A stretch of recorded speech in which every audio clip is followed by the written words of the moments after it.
नमस्कार, मी राघवी ओम सावंत बुलेटिनची सुरुवात करते। यावेळच्या सगळ्यात महत्त्वाच्या बातमीनं पश्चिम बंगालच्या मुर्शिदाबादमध्ये आज अज्ञात लोकांनी मतदार केंद्राजवळ बॉम्ब फेकलाय। यामध्ये तृणमूल काँग्रेसचे 3 कार्यकर्ते जखमी झालेत। तुझम अन्सारी, मजदूर इस्लाम आणि मलिक मोंडल अशी या कार्यकर्त्यांची नावे आहेत। राणीनगरच्या डोमकल नगरपालिकेच्या हद्दीत हा सगळा प्रकार घडलाय। जखमींवर मुर्शिदाबाद मेडिकल महाविद्यालयामध्ये सध्या उपचार सुरू आहेत। पश्चिम बंगालमध्ये आज 5 जागांवर मतदान होत आहे आणि त्यात मुर्शिदाबादचा सुद्धा समावेश आहे।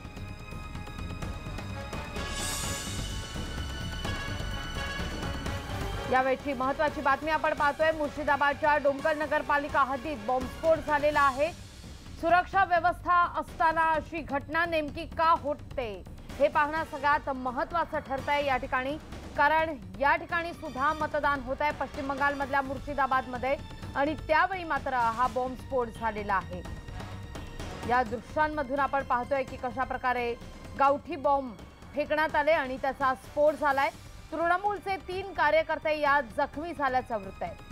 तिसऱ्या टप्प्यातील मतदानादरम्यान हा बॉम्बस्फोट झालाय। याविषयी अधिक माहिती घेऊया आमचे प्रतिनिधी प्रशांत नीला रामदास यांच्याकडून। प्रशांत, ज्या ठिकाणी गावठी बॉम्बस्फोट झालेला आहे त्या ठिकाणी सुरक्षा व्यवस्था नव्हती का? कारण इथं सुद्धा मतदान होत आहे, काय नेमकं घडलंय?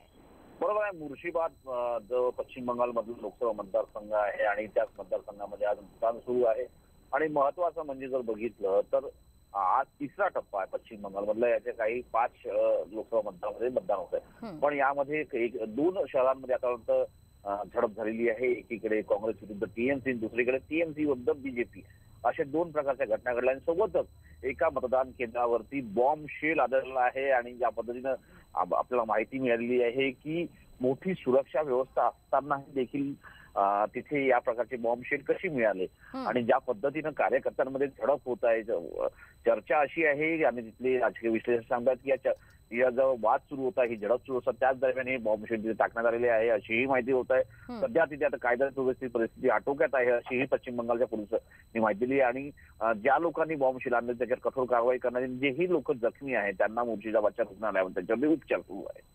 हा सगळा प्रकार घडत असताना त्या ठिकाणी असलेले मतदान केंद्रावरचे ऑफिसर नेमकं काय करत होते? प्रशांत, कुठे होतं त्यांचं लक्ष? काय या संदर्भात माहिती मिळाली नव्हती?